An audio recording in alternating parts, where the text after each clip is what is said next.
ఈ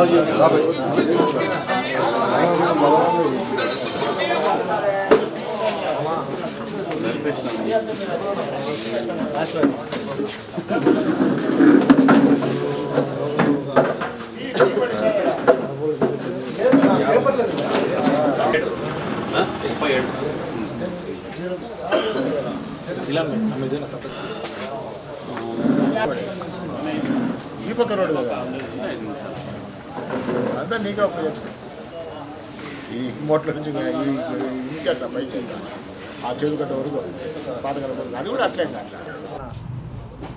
party Telugu Desam party అధినేత చంద్రబాబు నాయుడు గారు, పార్టీ యువనేత జాతీయ ప్రధాన కార్యదర్శి లోకేష్ గారు, రాష్ట్ర అధ్యక్షులు అచ్చెన్నాయుడు గారు, మిగతా నాయకులు అందరూ కూడా ఎంతో నమ్మకంతో విశ్వాసంతో మా యువనేత నారా లోకేష్ గారు కూడా నాకు మళ్ళీ తెలుగుదేశం పార్టీ పార్లమెంట్ జిల్లా బాధ్యతలు అప్పగించినందుకు వాళ్ళకు ధన్యవాదాలు, కృతజ్ఞతలు తెలియజేస్తున్నా. రాబోయే ఎన్నికల్లో ఒక అంకిత భావంతో, ఒక పట్టుదలతో పార్లమెంటు పరిధిలోని అన్ని ఇన్ఛార్జీలు, ద్వితీయ శ్రేణి తృతీయ శ్రేణి నాయకులు, కార్యకర్తలను అందరినీ కూడా కలుపుకొని సమాయత్తం చేసి జరగబోయే ఎన్నికల్లో తెలుగుదేశం పార్టీ మెజారిటీ స్థానాలు కైవసం చేసుకునే దిశగా నా శక్తి వంచన లేకుండా కృషి చేస్తానని, గతంలో తెలుగుదేశం ప్రభుత్వం ఉన్నప్పుడు పరిపాలన ఏ విధంగా ఉన్నింది, 2014 నుంచి 19 వరకు, 19 నుంచి ఈ రోజు వరకు ఏ విధంగా ఉన్నింది, గతంలో పేదల కోసం సంక్షేమ కార్యక్రమాలు ఏ విధంగా ఉన్నాయి, ఈరోజు ఎట్లా ఉన్నాయి, ఇవన్నీ కూడా ప్రజలకు మేము ప్రతిరోజు కూడా వివరిస్తున్నాం. గతంలో సంక్రాంతికి కానీ, క్రిస్మస్కి కానీ, రంజాన్కి కానీ కానుకలు ఇచ్చేవాళ్ళం. ఈరోజు పేద ప్రజలకు ఈ ప్రభుత్వం వచ్చిన తర్వాత ఎక్కడ కూడా ఈ కానుకలు ఇవ్వడం లేదు. అదేవిధంగా చంద్రన్న బీమా చాలా ఇంపార్టెంట్ సంక్షేమ కార్యక్రమం. అది పేదవాడు ఎవరైనా యాక్సిడెంట్ చనిపోతే 5 లక్షలు ప్రభుత్వమే బీమా చెల్లించి 5 లక్షల రూపాయలు ఇన్సూరెన్స్ కింద వచ్చేది. ఈరోజు ఆ కార్యక్రమాన్ని జగన్మోహన్ రెడ్డి గారు తీసేసినారు. హెల్త్ పరంగా చూస్తే సీఎం రిలీఫ్ ఫండ్లు ఎక్కడ ఒక్క రూపాయి కూడా ఇస్తున్న దాఖలాలు లేవు ఈ ప్రభుత్వం. ఆరోగ్యశ్రీ కార్యక్రమాలు ప్రైవేట్ హాస్పిటళ్లకు డబ్బులు కట్టక అవన్నీ కూడా చేతులు ఎత్తేసిన పరిస్థితులు చూస్తూ ఉన్నాం. 5 రూపాయలకు అన్నా క్యాంటీన్ పెడతా ఉంటే అది కూడా ఈ దుర్మార్గపు ప్రభుత్వం అన్నా అనే పేరుంది, ఎన్టీ రామారావు అనే పేరుందని చెప్పి ఒక కుట్రతో దాన్ని తొలగించేసినాడు. టిట్కో హౌసెస్ చూస్తున్నాం రాష్ట్ర వ్యాప్తంగా.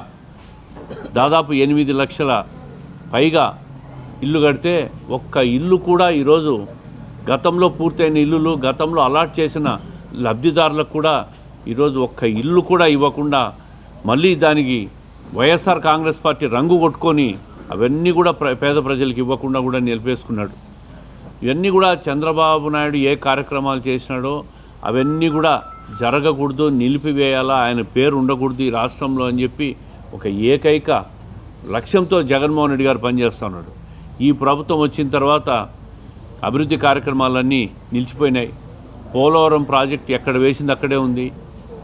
రాయలసీమకు సంబంధించి ఇరిగేషన్ ప్రాజెక్టులు ఒక్క తట్టెడు మట్టి కూడా తీలే. కేవలం తన అనునాయులకు, తన ఎమ్మెల్యేలకు, ఎంపీలకు 4 వర్కులు ఇచ్చుకొని వాళ్ళ ద్వారా రివర్స్ క్యాష్ తీసుకుంటున్న పరిస్థితిని మనం చూస్తూ ఉన్నాం. ఏ రకంగానూ ఈ ప్రభుత్వంలో ఏ వర్గము కూడా ఈరోజు సంతోషంగా లేదు. అందరూ మహిళల కాడి నుంచి యువత దగ్గర నుంచి మహిళలకు అధిక ధరలు పెరిగిపోయినాయి, నిత్యావసర సరుకులు పెరిగిపోయినాయి, గ్యాసు, డీజిలు, పెట్రోలు, కరెంటు బిల్లులు అన్నీ పెరిగిపోయినాయి. కనీసం సామాన్యుడు బతికే పరిస్థితి లేదు ఈ ప్రభుత్వంలో. అదేవిధంగా యువత, చదువుకున్న ప్రతి యువత కూడా ఉద్యోగాలు లేక, ఉపాధి లేక, పని లేక చివరకు ఒక నిరాశ, ఆవేదనతో బాధపడుతున్న పరిస్థితులు చూస్తూ ఉన్నాం. దాదాపు 1 సంవత్సరం రోజులు ఇవన్నీ కూడా రాష్ట్రంలో జరుగుతున్న పరిస్థితులు, అన్ని వర్గాలను పడుతున్న బాధలను చూసేదానికి మా యువనేత నారా లోకేష్ గారు దాదాపు సంవత్సరం రోజులు పాదయాత్ర చేశాడు. పాదయాత్రలో వాళ్ళు పడుతున్న బాధలు చూసి ప్రతి కార్యక్రమాన్ని కూడా స్వయంగా ఆకలింపు చేసుకొని, ప్రతి కష్టాన్ని కూడా ఆకలింపు చేసుకొని స్వయంగా ఆయన హామీలు కూడా ఇవ్వడం జరిగింది. ఈ రాష్ట్రంలో రేపు తెలుగుదేశం ప్రభుత్వం అధికారంలోకి వస్తే 20 లక్షల ఉద్యోగాలు ప్రైవేట్ రంగం కానీ ప్రభుత్వ రంగం కానీ ఇస్తామని చెప్పి హామీ ఇవ్వడం కూడా జరిగింది. మరి ఈ పరిస్థితుల్లో రాష్ట్రంలో ఎన్నికలు జరగబోతున్నాయి. నిన్ననే చంద్రబాబు నాయుడు గారు గత ప్రభుత్వంలో జరిగిన అభివృద్ధి, ఈ ప్రభుత్వంలో అభివృద్ధి మీద చర్చకు సిద్ధమా అని చెప్పి ముఖ్యమంత్రి గారికి సవాల్ విసిరాడు. మేము కూడా ఈరోజు చెప్తున్నాం, ఈ జిల్లా నుంచి ముఖ్యమంత్రి అయిన జగన్మోహన్ రెడ్డి గారు ఈ జిల్లా నుంచి అన్ని ఎమ్మెల్యే స్థానాలు, ఎంపీ స్థానాలు గెలుచుకున్న ఈ ఎమ్మెల్యేలు, ఎంపీలు కూడా వాళ్ళకు కూడా మేము ఛాలెంజ్ చేస్తూ ఉంటాం. గత 5 సంవత్సరాల్లో అభివృద్ధికి ఎంత ఖర్చు పెట్టాం, సంక్షేమానికి ఎంత ఖర్చు పెట్టాం, ఈ 5 సంవత్సరాల్లో అభివృద్ధికి కానీ సంక్షేమం కానీ ఎంత ఖర్చు పెట్టాం, చర్చకు సిద్ధమా? మీరు ఎక్కువ ఖర్చు పెట్టారా ప్రజల కోసం, మేము ఎక్కువ ఖర్చు పెట్టామా అని చెప్పి చర్చించడానికి సిద్ధంగా ఉన్నాం. అదే కాకుండా ఈ ఎన్నికల్లో లబ్ధి పొందేదానికి, ఎన్నికల్లో అధికారంలోకి వచ్చేదానికి జగన్మోహన్ రెడ్డి గారు కడప జిల్లాకు ఏ హామీలు ఇచ్చాడు, ముఖ్యంగా స్టీల్ ప్లాంట్ కానీ, చెన్నూరు దగ్గర షుగర్ ఫ్యాక్టరీ కానీ, అదేవిధంగా పొద్దుటూరులో పాల ఫ్యాక్టరీ కానీ, రాజంపేటలో ఆల్విన్ ఫ్యాక్టరీ కానీ, ఈరోజు అన్నమయ్య ప్రాజెక్టులు కొట్టకపోయినాయి, పింఛా ప్రాజెక్టులు కొట్టకపోయినాయి, ఏవి కూడా కొట్టకపోయిన ప్రాజెక్టులు పూర్తి చేయలే. ఇచ్చిన హామీలు ఒక్కటి కూడా పూర్తి చేయలే.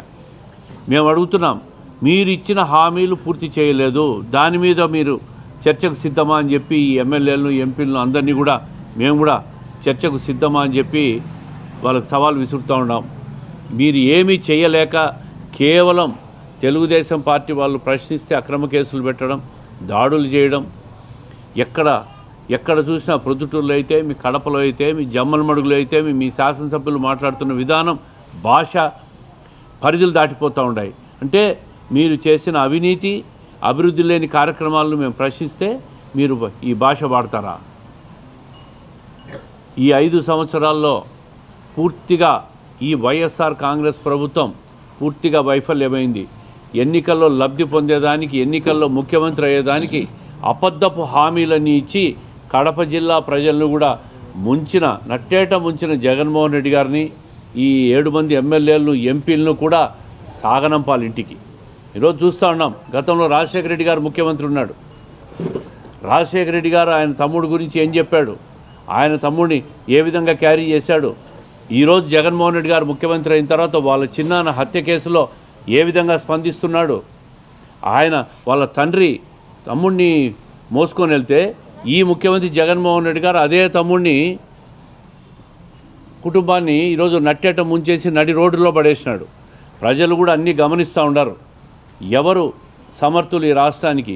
ఈ కడప జిల్లాకు హామీలు ఇచ్చి విస్మరించిన ఈ ముఖ్యమంత్రి, కుటుంబాన్ని విస్మరించిన ఈ ముఖ్యమంత్రి, మహిళలను కించపరుస్తున్న ఈ ముఖ్యమంత్రి కానీ, ఎమ్మెల్యేలు కానీ, వీళ్ళందరినీ కూడా ఇంటికి సాగనంపే రోజులు దగ్గరకు వచ్చినాయి. ఖచ్చితంగా రాబోయే రోజులన్నీ కూడా తెలుగుదేశం పార్టీవే. తెలుగుదేశం పార్టీ, జనసేన సంకీర్ణ ప్రభుత్వంలో రాష్ట్రంలో అభివృద్ధి, సంక్షేమం రెండు కూడా అన్ని 4 పాదాల మీద నడుస్తుందనే విశ్వాసాన్ని, నమ్మకాన్ని కలిగిస్తూ మేము ప్రజలేకపోతున్నాం.